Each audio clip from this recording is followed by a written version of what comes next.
এই যে দোষ বলে না, দোষ, এখানে তিন শ্রেণীর লোক থাকে। কয় শ্রেণীর? দোষ যে বলে এখানে তিন শ্রেণীর লোক থাকে। এক নম্বর যে বলে সে, যার কাছে বলে সে, যার ব্যাপারে বলে সে। তাহলে কয় শ্রেণীর লোক? তিন শ্রেণীর লোক। এক নাম্বার দোষ যে বলে সে, দুই নাম্বার যার ব্যাপারে দোষ বলে সে, তিন নাম্বার যার কাছে দোষ বলে সে। তাহলে কয় শ্রেণীর লোক হইল? তিন শ্রেণীর লোক। এই তিন শ্রেণীর লোকের কোনো এক শ্রেণীর যদি দোষ বর্ণনা করার দ্বারা উপকার না হয় তাহলে দোষ বলা নিষেধ। তিন শ্রেণীর কোনো এক শ্রেণীর লোকের উপকার নাই দোষ বলাতে, তাহলে দোষ বলা কি? এবার আসেন কেমন উপকার।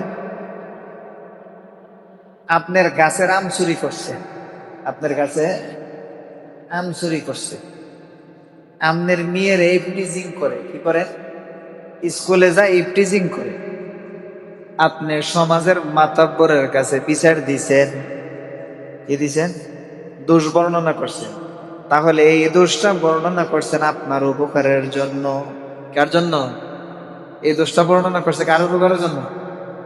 আপনার নিজের উপকারের জন্য দোষটা বলছেন। এই দোষ বর্ণনা করা জায়েজ আছে। এই দোষ বর্ণনা করা আপনার ফায়দা। আপনি বিচার চাইতেছেন, এই জন্য তার ব্যাপারে দোষ বলছেন। এটা কি কথা না? এটা দোষ বর্ণনা করা না, এটা আপনার উপকার। আপনি বিচার চাইতেছেন, এই জন্য বলছেন। কথা বুঝতে পারছি?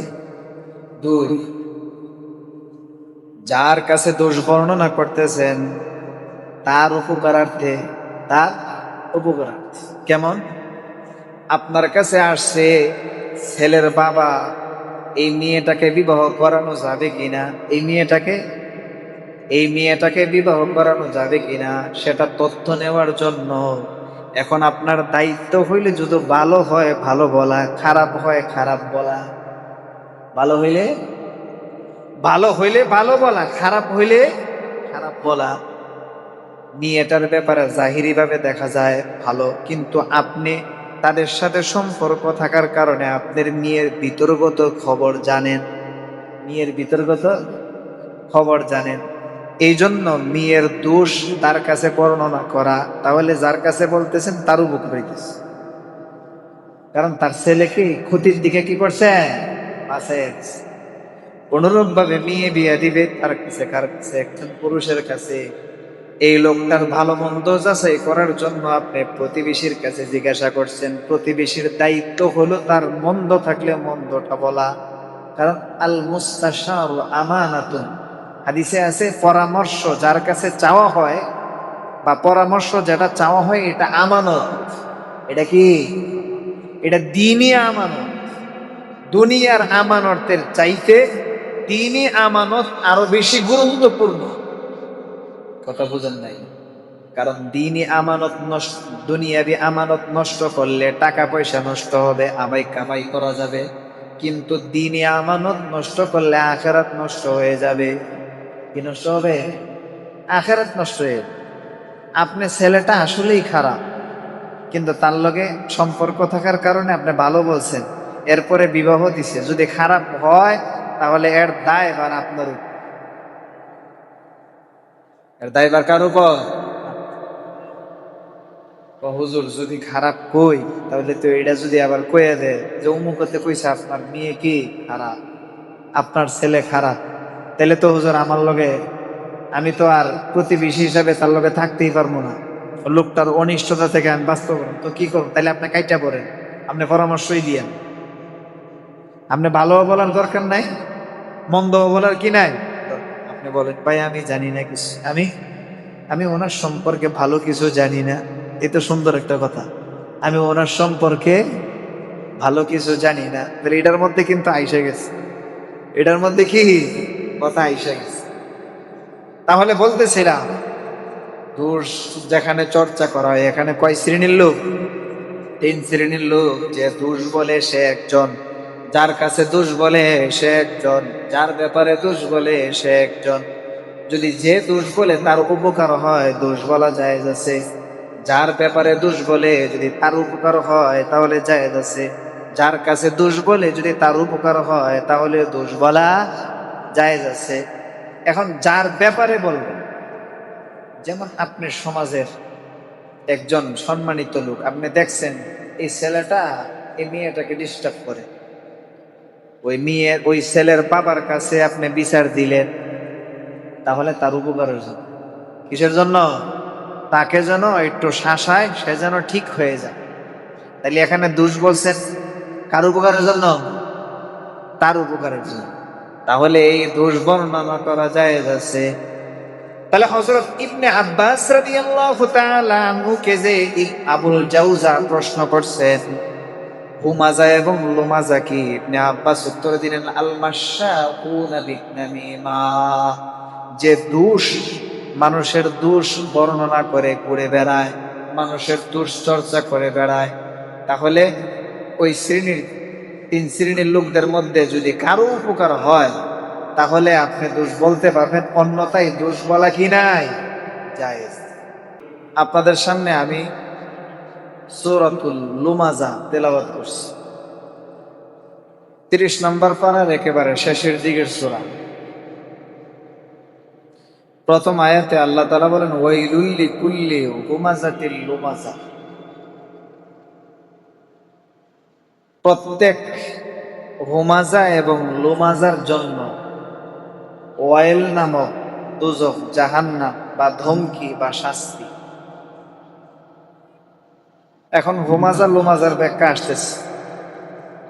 ওয়াইলুন, এই যে বলা হয় কোরআনের বিভিন্ন জায়গায় এর শব্দটা আছে ওয়াইলুন, এ শব্দটার অর্থ কি? মুফাসসিরিনে কেরামগণ বলেন ওয়াইলুন শব্দের অর্থ হইল ধমকি, মানে নিন্দা। কারো খারাপ বুঝাইতে গেলে এই শব্দটা ব্যবহার করা হয়, কালিমাতুত তাকবীহ, নিন্দার শব্দ। আবার কেউ কেউ বলেন ওয়াইল জাবালুন ফি জাহান্নাম, জাহান্নামের একটা পাহাড়ের নাম। আবার কেউ কেউ বলেন ওয়াইল ভিন্ন একটা জাহান্নামের নাম। এখন এই শব্দটা আরবিতে পরিচিত অপরিচিত, আমরা কিন্তু পরিচিত লোকের ব্যাপারে বলি বাংলাতে কি বলি? ওই যে লোকটা আসছে, কি বলি? লোকটা কি নাম জানা নাই, বলে লোকটা আসছে, তা বা টি বলি পরিচিত থাকলে। আর পরিচিত না থাকলে বলি কি, কোনো একজন লোক আসছে আপনার জন্য অপেক্ষা করতেছে, না চিনলে কোনো একজন বলা হয়। তাহলে পরিচিত হইলে লোকটাকে পরিচিত হিসাবেই বর্ণনা করা হয়, আর অপরিচিত হইলে অপরিচিত ভাবেই লোকটাকে বলা হয়। আরবিতে এটাকে ব্যবহার করে আলিফ লাম দিয়া পরিচিত হইলে, আর অপরিচিত হইলে আলিফ লাম ছাড়া ব্যবহার করে। যেমন এখানে ব্যবহার আছে আলিফ লাম ছাড়া ওয়াইলুন।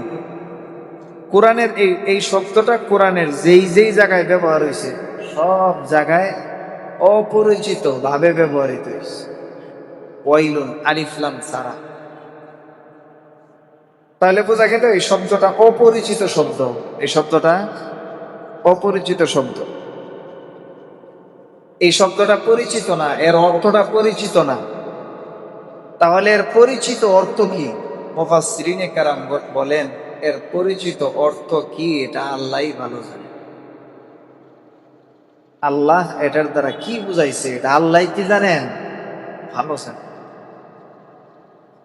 অনেক সময় যদি জিনিসটা, লোকটা যদি খুব গুরুত্বপূর্ণ অথবা খুব ভয়ানক হয়, তাহলে মানুষ এই লোকটার পরিচয় দেয় না। লোকটার কি দেয় না? পরিচয় দেয়।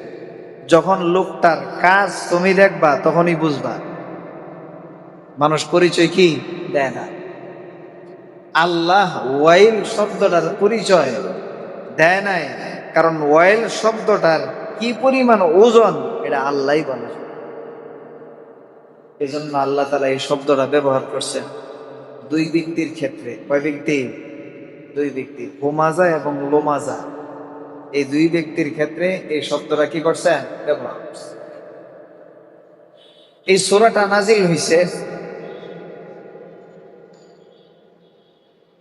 মুফাসসিরিনে কেরাম তাফসীরে কাবীরের মধ্যে আল্লামা কালবি এবং আতা রাহিমাহুমাল্লাহ দুইজন বলেন যে এই সূরাটা হাযিহি সূরা নাযালাত ফি আখনাস ইবনে শুরাইকিন, এই সূরাটা আখনাস ইবনে শুরাইকের ব্যাপারে নাযিল হয়েছে। আখনাস ইবনে শুরাইক মক্কার কাফের, আল্লাহ রসুলের জামানা পাইছে, রসুলকে পাইছে, কিন্তু ইসলাম ধর্ম গ্রহণ, তার ব্যাপারে নাযিল হয়েছে। সে কেমন ছিল বর্ণিত আছে, আল্লাযী ইয়াগতাবুন নাস, সে মানুষের নিন্দা জ্ঞাপন করত, মানুষের সমালোচনা করত। খাসাতান রাসূলুল্লাহ সাল্লাল্লাহু আলাইহি ওয়াসাল্লাম, বিশেষ করে আল্লাহর রাসূল সাল্লাল্লাহু আলাইহি ওয়াসাল্লামের দোষ সে বেশি বলত। মানুষের দোষ তো বলতোই, আল্লাহর রাসূলের দোষও কি? হযরত মুকাতিল রাহিমাহুল্লাহ, দ্বিতীয় তাফসীর, হযরত মুকাতিল রাহিমাহুল্লাহ তিনি বলেন নাযালাত ফি ওয়ালিদ ইবনুল মুগীরাতি, ওয়ালিদ ইবনুল মুগীরার ব্যাপারে এই সূরা নাযিল হইছে। ওয়ালিদ ইবনে মুগীরা কে? যে আল্লাযী ইয়াগতাবুন নাবিয়্য সাল্লাল্লাহু আলাইহি ওয়াসাল্লাম ওয়া ইয়াতআনু আলাইহি ফি ওয়াজহিহি। ওয়ালিদ ইবনে মুগীরা এমন, সে আল্লাহ রাসূল সাল্লাল্লাহু আলাইহি সাল্লামের গীবত করত, আর সামনে পাইলে মানুষকে দেখায় দেখায় আঙ্গুল তুল্লা রসুলের দোষ বর্ণনা করত। ওয়ালিদ ইবনে মুগীরা, নাউযুবিল্লাহ। তাহলে আড়ালে দোষ বর্ণনা করত, আর মানুষের সামনে আল্লাহ রসুলকে দেখায় দেখায় কি বলতে? দোষ বলত, ব্যঙ্গ করে বলতো, এই যে আইছে কওমের শত্রু, নাউযুবিল্লাহ, কওমের শত্রু, বংশ নাই। আল্লাহ রাসূল সাল্লাল্লাহু আলাইহি ওয়াসাল্লামের তো কোনো কি ছিল না, ছেলে ছিল। আমাদের দেশে যার ছেলে নাই আর বংশ আছে, বংশ নাই। মেয়ে দিয়া কিন্তু বংশ হয় না, ছেলে দিয়ে কি হয়? বংশ হয়। কারণ মেয়ের ঘরে যেটা হয় এটা তো বাপের বংশে, মার বংশে না। তো এই জন্য রাসূল সাল্লাল্লাহু আলাইহি ওয়াসাল্লামকে বিভিন্ন ধরনের শব্দ দিয়া সে মানুষের সামনে ব্যঙ্গ করত। তার ব্যাপারে এই সূরা নাযিল হইছে। 3 নাম্বার, মুহাম্মদ ইবনে ইসহাক রাহিমাহুল্লাহ তিনি বলেন, মক্কার আরো বিভিন্ন কাফের যারা আল্লাহ রাসূল সাল্লাল্লাহু আলাইহি ওয়াসাল্লামের সুযোগ পাইলেই দোষ বর্ণনা করত।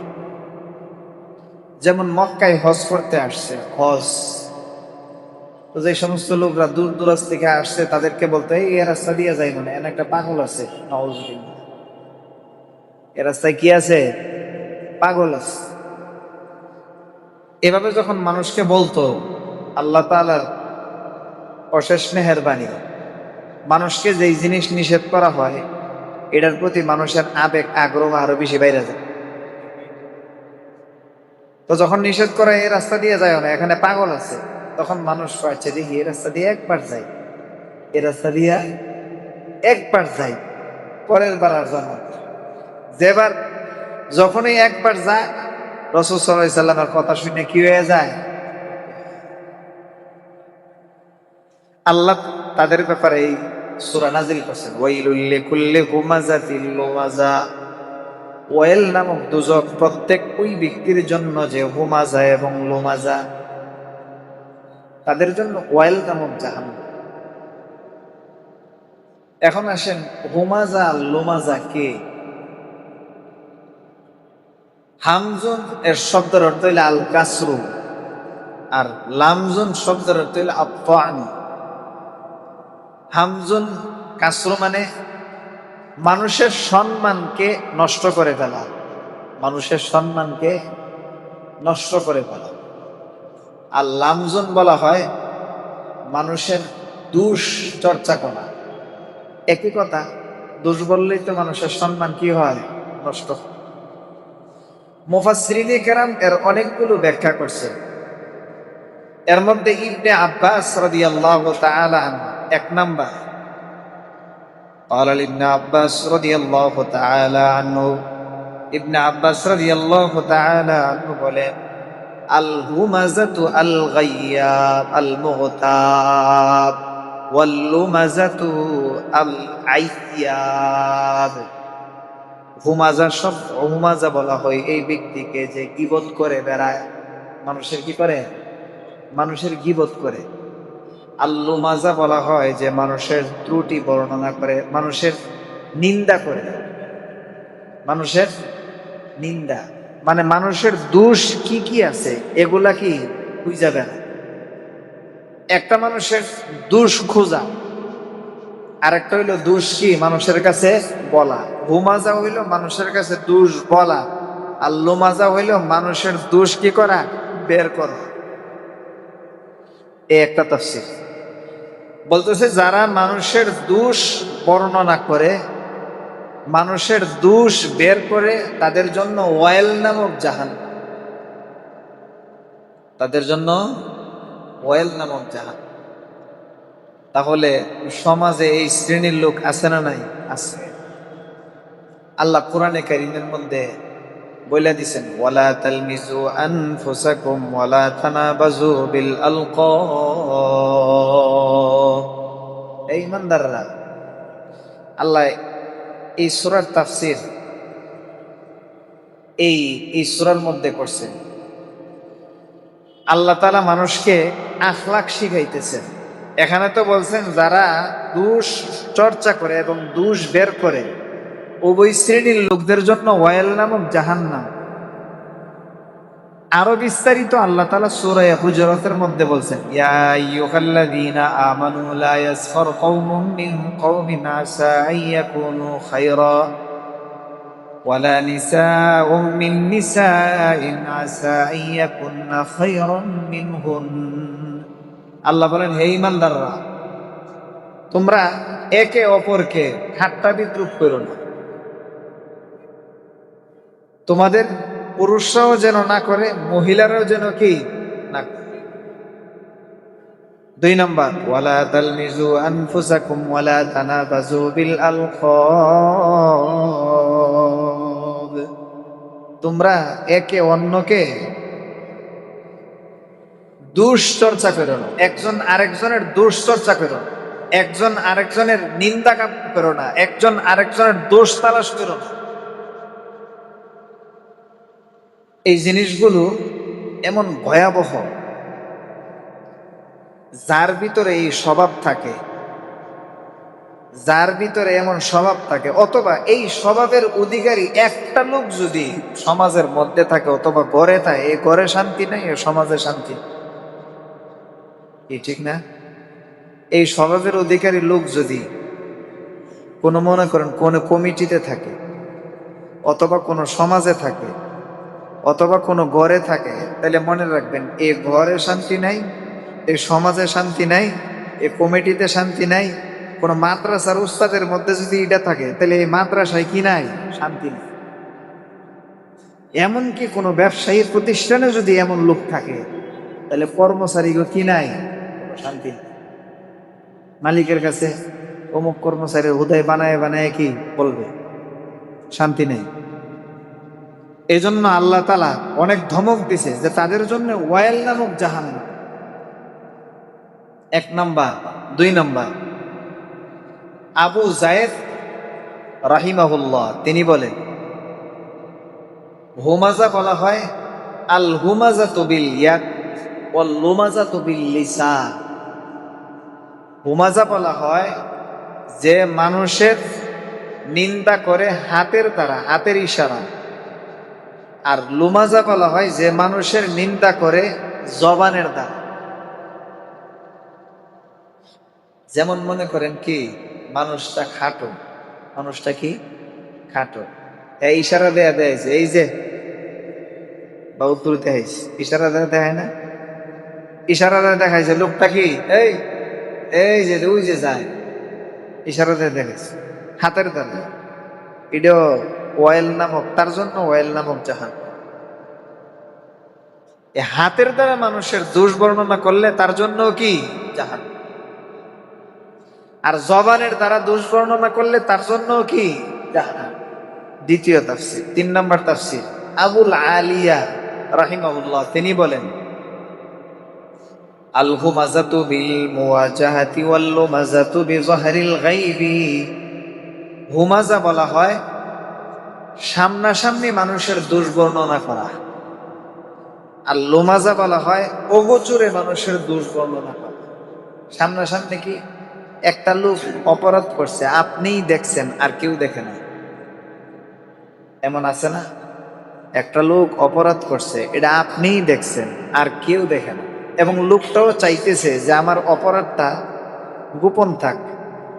সে এই অপরাধের কারণে লজ্জিত, সে চাচ্ছে যে আমার অপরাধটা গোপন থাক, কিন্তু আপনি একা দেখছেন। দেখা আপনি মনে মনে কইতেছেন, রাখো তোমার দোষ আমি বলতেছি পাইছি। যখন জনসম্মুখে বাজারে মানুষ একলগে 15 জন 20 জন বসছে শাস্ত্রে, তখন তার দোষটা সবার সামনে কি করে দিছে, প্রকাশ করে দিছে। তো এই লোকটারে বলা হয় হুমাযা, তার জন্য ওয়াইল নামক জাহান। আমাদের সমাজে এমন লোক আছে না নাই? আর লুমাযা বলা হয় যে অগোচরে মানুষের দোষ বর্ণনা করে, সামনাসামনি না, অগোচরে। 4 নাম্বার, আল হুমাযাতু জাহরান ওয়াল লুমাযাতু সিররান বিল হাজিবি ওয়াল আইব। হুমাযা বলা হয় প্রকাশ্যে মানুষের জনসম্মুখে হাঁটতে বইতে, মানে তার সামনে না, জনসম্মুখে মানুষ তার একজনের দুশ্চর্চা করে জনসম্মুখে। আর লুমাযা বলা হয় অগোচরে চোখের ইশারায় দোষ বর্ণনা করা, ও তার জন্য জাহান্নাম, ওয়াইল নামক দুজক। কয়টা গেল? 4টা। 5 নাম্বার, হুমাযা এবং লুমাযা বলা হয় আল্লাযী ইউলাক্কিবুন নাস বিমা ইয়াকরাহুনা। হুমাযা লুমাযা বলা হয় ওই ব্যক্তিকে যে মানুষের বিভিন্ন বিভিন্ন উপাধি দিয়া মানুষকে ডাকে, যেই উপাধিটা সে শুনতে রাজি না। বিভিন্ন উপাধি দিয়া মানুষকে ডাকে, যেই উপাধিটা সে শুনতে কি না রাজি না। সেটা কেমন? এই বোটকা, এই ল্যাংরা, এই কানা, এই লোলা, আছে না নাই সমাজে? এটা অভাব নাই, এটা অভাব নাই। একটা মানুষ খাটো হইলে তারা বুটটা করে ডাকে, লম্বা হইলে মানে লম্বু ডাকে, এটাকে লম্বু। তারপরে মাথা ছাঁচলে টাক ডাকে, ডাকেনি টাক। তারপরে মদ খাইলে মদ খুর ডাকে, মদ খুররে মদ খুর ডাকুন যাইতো না, না মদ খুর ডাকতে পারবেন না। মদ খুররে মদ খুর ডাকার অধিকার আপনার নাই। ইয়াবা খুররে ইয়াবা খুর ডাকার অধিকার আপনার নাই। এই টুকা এদিকে, এই সমস্ত উপাধি দিয়ে আমরা কি ডাকি, যে উপাধিটা সে শুনতে কিনা রাজি না। তো এই ধরনের লোকদের জন্য ওয়াইল নামক দুজক, জাহান্নাম, এই ধরনের লোকদের জন্য। তাহলে কয়টা গেল? 5টা। এবং আল্লাহ তাআলা সরাসরি, এটা এত খারাপ, সরাসরি আল্লাহ কোরআনে নিজে বলছেন, ওয়ালা তালমিজু আনফুসাকুম ওয়ালা তানাবাজু বিল আলকাব। সাবধান, তোমরা একে অপরকে বিভিন্ন মন্দ ডাকে ডাইকো না। মন্দ ডাকে, এটা কোনটা? যেই ডাকে সে পছন্দ করে না, ওই ডাকে ডাকা যাবে না। সবচাইতে উত্তম পন্থা কি? নাম ধরে ডাকা। বড় হইলে ভাই, ছোট হইলে কি নাম ধরে ডাকবে। বিভিন্ন যে তার সমাজের বিভিন্ন শ্রেণীর লোকদের একটা ইয়া আছে না, স্তর আছে না, কেউ ভাইয়ের স্তর, কেউ চাচার স্তর, কেউ দাদার স্তর, ওই স্তরে আপনি ডাকতে পারেন। কিন্তু আপনি বিভিন্ন শব্দ দিয়ে ডাকবেন, উপাধি দিয়া, যে উপাধিগুলা সে কি করে না, পছন্দ করে না। এগুলা বেশিরভাগ সমসাময়িক লোকদের মধ্যে বেশি হয়ে থাকে। একসাথে চাকরি করে, অথবা একসাথে লেখাপড়া করে, অথবা একসাথে ব্যবসা করে, এই ধরনের লোকদের মধ্যে এই ডাকগুলো কি হয়, বেশি হয়। তাদের জন্য ওয়াইল নামক জাহান্নাম, যদিও লোকটা নামাজি, যদিও লোকটা হাজি, যদিও লোকটা রোজা রাখে, কিন্তু তার জন্য ওয়াইল নামক কি, জাহান্নাম।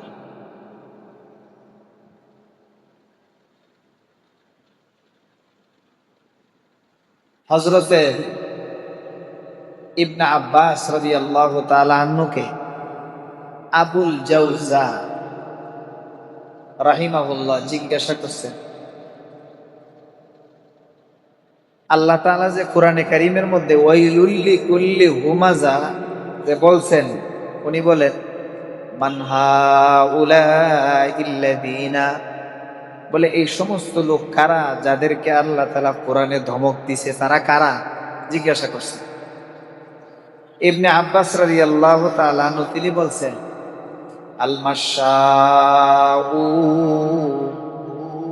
বিন নামিমা, এক নাম্বার যে মানুষের দোষ নিয়া সমাজে বেড়ায়, যে মানুষের দোষ নিয়া, যে মানুষের দোষ নিয়া সমাজে বেড়ায়। মনে করেন একটা পারিবারিক দোষ করছে, এটা আপনি দেখছেন, আপনারা তো বলার জন্য কই নাই, আপনি এই দোষটা নিয়ে সমাজে ছড়াইয়ে দিছেন, তারপরে বিভিন্ন লোকদের কাছে বলতেছেন, এই জানো নি আজকে তো মুখে এটা করছে, আজকে তো মুখে এটা করছে, আজকে তো মুখে এটা করছে, আছে না নাই? অথচ তার কোনো দায়িত্ব নাই, তার কোনো কিছু নাই, এটা কোনো ভালো নিয়তে বলতেছে না। হ্যাঁ, একটা কথা আমরা মনে রাখি, 2 নম্বর ইবনে আব্বাস রাদিয়াল্লাহু তাআলা আনহু বলেন আল মুফাররিকুনা বাইনাল আইব্বাতি, দুইজনের মধ্যে মিল মোহাব্বত ছিল। এখন হাদিসের মধ্যে আছে, যদি দুজনের মধ্যে মিল মোহাব্বত না থাকে, তুমি উভয়জনের প্রশংসা, একজন আরেকজনের প্রশংসা করো, যেন এদের মধ্যে পূর্বের মোহাব্বত ফিরে আসে। আপনি দেখতেছেন এই দুইটা অনেক মোহাব্বতের সাথে সমাজে চলতো, অথবা এই সমাজ ওই সমাজের সাথে খুব মোহাব্বত, এই গোষ্ঠী এই গোষ্ঠীর সাথে অনেক কি মোহাব্বত। আপনি কি করছেন,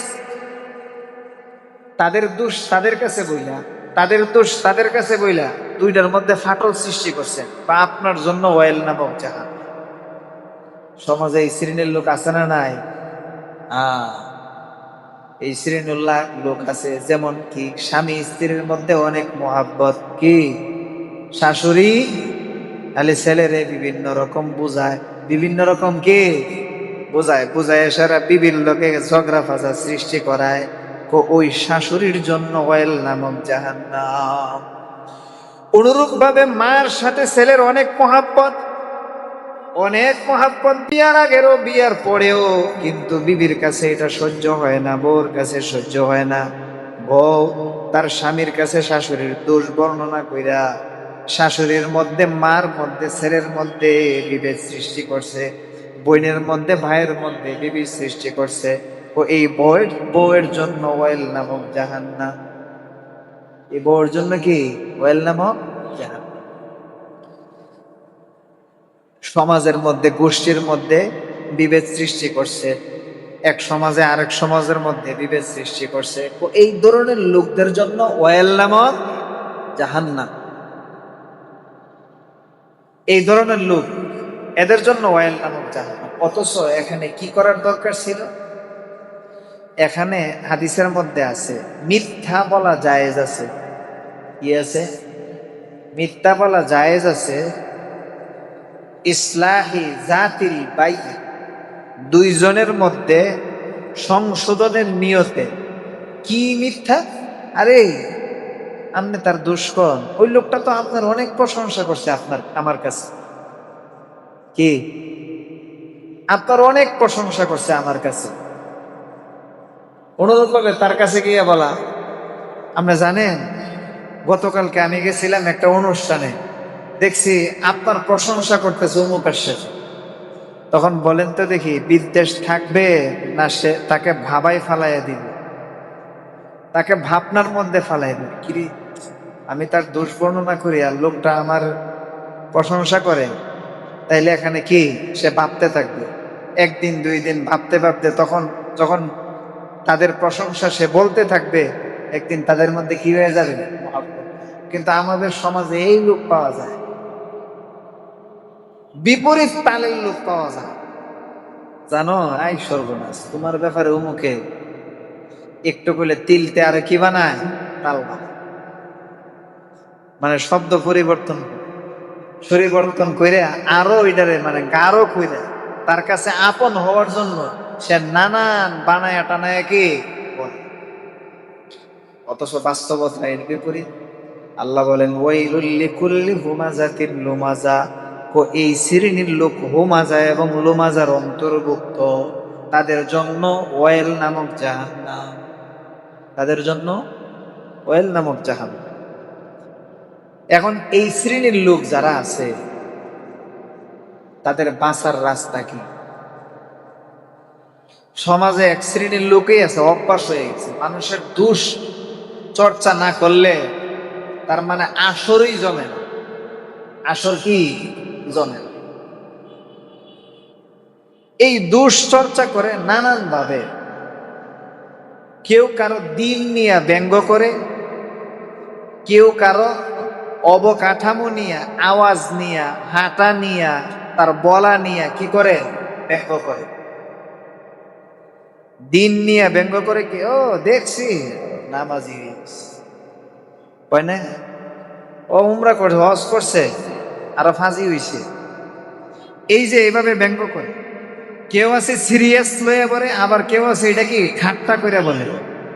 ও সব শ্রেণীর লোক, তাদের জন্য জাহান্নাম। সিরিয়াসও বলা যাবে না, ঠাট্টা করেও কি বলা যাবে। কিছু লোক আছে সমাজের মধ্যে লোকদেরকে হাসানোর জন্য অন্য লোকের ব্যঙ্গ করে। কি করার জন্য? হাসানোর জন্য। 5-6 জন বসছে, লোকটার সামনেও হইতে পারে, লোকটার আড়ালেও হইতে পারে। লোকটার সামনে হইলে কি করে? লোকটার বিভিন্ন অবকাঠামো নিয়ে ব্যঙ্গ করে, আর সবাই মিলা কি হো করে হাসে। আছে না নাই? আছে। এই যে অবকাঠামো নিয়ে, তার আওয়াজ নিয়ে, অথবা তার চলা নিয়ে, অথবা তার খাওয়া নিয়ে, অথবা তার টুপি নিয়ে, অথবা তার পোশাক নিয়ে, যে কোনো জিনিস নিয়ে তাকে সামনে হোক আড়ালে হোক ব্যঙ্গ করা হইলে সেও হুমাজা আর লুমাজার অন্তর্ভুক্ত হয়ে তার জন্য জাহান্নাম। তাহলে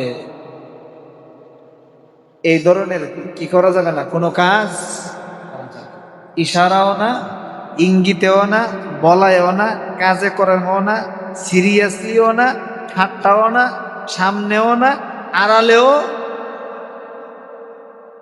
এই অভ্যাসটা নিজের ভিতর থেকে দূর করতে হবে।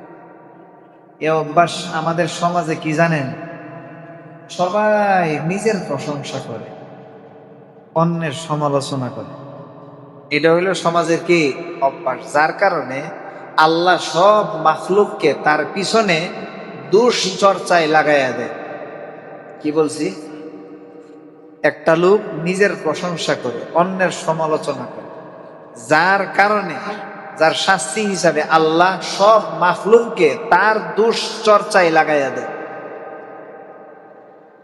জিন্দা থাকলেও মরলেও। আরে ওই লোকটা তো খুব খারাপ।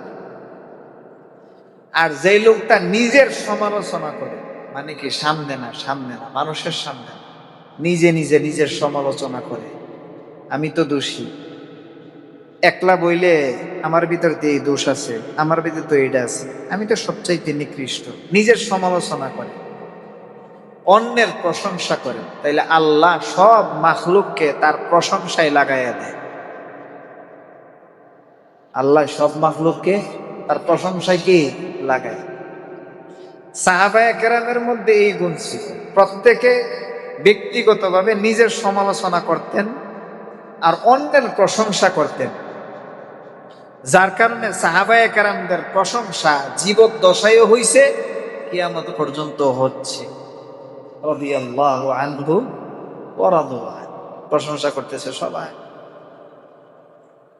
হযরত আবু বকর ওমর রাদিয়াল্লাহু তাআলা দুইজনের মধ্যে কোনো কিছু নিয়ে বাক বিতণ্ডা হইছে, ঝগড়া হইছে।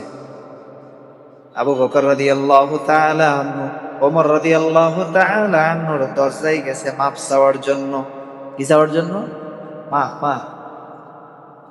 মানে দুইজনের মধ্যে একটু বাক বিতণ্ড হওয়ার পরে আবু বকর রাদিয়াল্লাহু তাআলা আনহু ঘরে যাওয়ার পরে অনুতপ্ত হইছে, আরে আমার তো দোষ, ওমরের তো কোনো দোষ নাই, আমি যাই তার কাছে গিয়া মাপ চাই। আবু বকর রাদিয়াল্লাহু তাআলা দৌড়াইয়া ওমর রাদিয়াল্লাহু তাআলা আনহুর ঘরে গেলেন, দরজা লাগানো, ডাকতেছে, ভাই ওমর, দরজায় ডাকতেছে, ভাই আমি ভুল করছি, তুমি আমাকে মাফ করে দাও। ভিতর থেকে কোনো আওয়াজ আসে না, ভিতর থেকে কোনো আওয়াজ আসে না, আক্ষেপ বাইরে গেছে, আক্ষেপ আর ব্যথা বাইরে গেছে। আবু বকর রাদিয়াল্লাহু তাআলা আনহু কি করবেন? ওমর রাদিয়াল্লাহু তাআলা আনহু দরজা খুলতেছেন না, ওনার একটু রাগ বেশি। ওমর রাদিয়াল্লাহু তাআলা আনহু দরজা খুলেন না, না খোলার কারণে হযরত আবু বকর রাদিয়াল্লাহু তাআলা আনহু ব্যথার কারণে আমি দোষী, আমি ওনাকে কষ্ট দিছি, ঘরে না গিয়া সোজা রাসূলের দরবারে চলে গেছে। আল্লাহ রাসূলের সাল্লাল্লাহু আলাইহি ওয়াসাল্লামের দরবারে গিয়া বলেন, ইয়া রাসূলুল্লাহ, আমি আর আবু বকর উমরের মাঝখানে একটু বাক বিতণ্ড হইছে, আমি মাপ চাওয়ার জন্য আবু উমরের দরবারে গেলাম, উমর দরজাই খুলে নাই। উমর দরজায় খুলে নাই। রাসূল, ইয়া রাসূলুল্লাহ, আমি অপরাধ করছি, আমি দোষ করছি, আমি উমরের কাছে ক্ষমা চাবো। আল্লাহ রাসূল সাল্লাল্লাহু আলাইহি ওয়াসাল্লাম খবর পাঠাইলেন, ওমরকে ডাইকা নিয়ে আসো। ওমরকে, কিন্তু কি আশ্চর্য, ওমরকে ডাইকা নিয়ে আসার আগেই ওমর রাদিয়াল্লাহু তাআলা আনহুর ভিতরে অনুতপ্ত শুরু হয়ে গেছে। কি অনুতপ্ত? ওমর রাদিয়াল্লাহু তাআলা আনহু এবার আর ঘরে থাকতে পারলেন না, নিজে নিজে ভাবতে লাগলেন, হায় আমি কি করলাম? আবু বকরের মতো সাহাবী, জলিলুল কদর সাহাবী, আল্লাহর রাসূলের এত আপনজন, আবার রাসূলের শ্বশুর, আবার রাসূলের শ্বশুরও সব দিক দিয়ে রাসূলের প্রিয়, আল্লাহরও প্রিয়, আল্লাহরও প্রিয়। আল্লাহু আকবার। কেমন? হযরত ওমর রাদিয়াল্লাহু তাআলা আবু বকরকে ডাক দিয়ে বলে, আবু বকর, আমার সারা ওমরের সারা জীবনের সওয়াব নিয়ে যাও, তুমি শুধু রাসূলের সাথে যে 3 রাত থাকছো এর সওয়াব আমাকে দিয়ে দাও। 3 রাত যে তুমি থাকছো এই সওয়াব আমাকে দিয়ে দাও, সারা জীবনের সওয়াব নিয়ে যাও। তাহলে বুঝে নেবা আবু বকরের মর্যাদা কেমন। সব সাহাবী হওয়া কোরআনে বর্ণিত নাই, সব সাহাবী হওয়া কোরআনে বর্ণিত নাই, কিন্তু আবু বকরের সাহাবী হওয়া কোরআনে বর্ণিত আছে। আবু বকরের ওয়াসাহিবুহুমা ফিল গার, ওয়াসাহিবুহুমা ফিল গার, আল্লাহ নিজে আবু বকরের সাহাবী হওয়াটা কোরআনে বলছেন, নিজে আল্লাহ।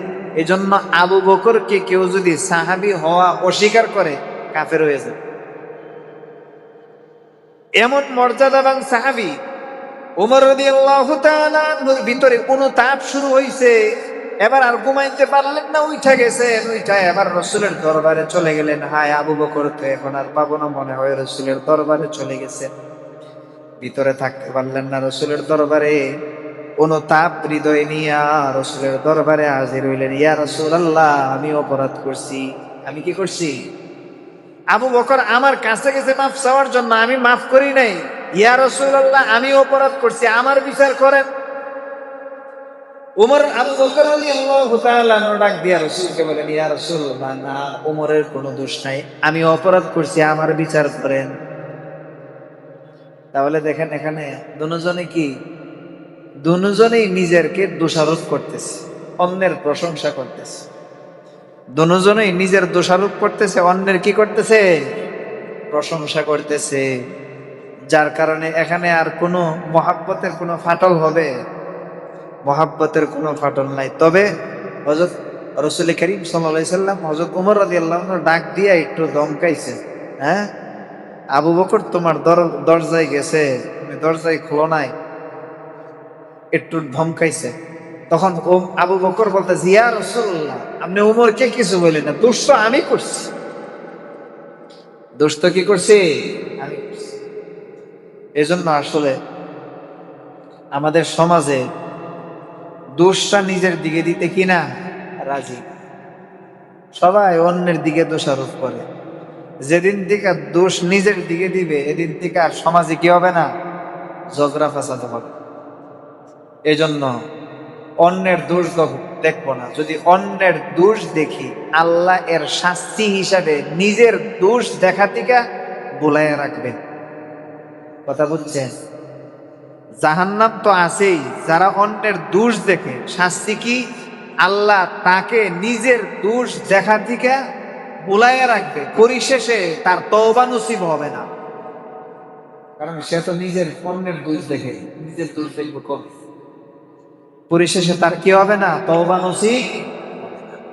এই জন্য আল্লাহ তাআলা আমাদের সবাইকে এই দোষ থেকে পরিত্রাণ হয়ে নিজের দোষ দেখার তৌফিক দান করেন এবং সংশোধন হওয়ার তৌফিক দান করেন। ওয়া আখিরু দাওয়ানা আলহামদুলিল্লাহ।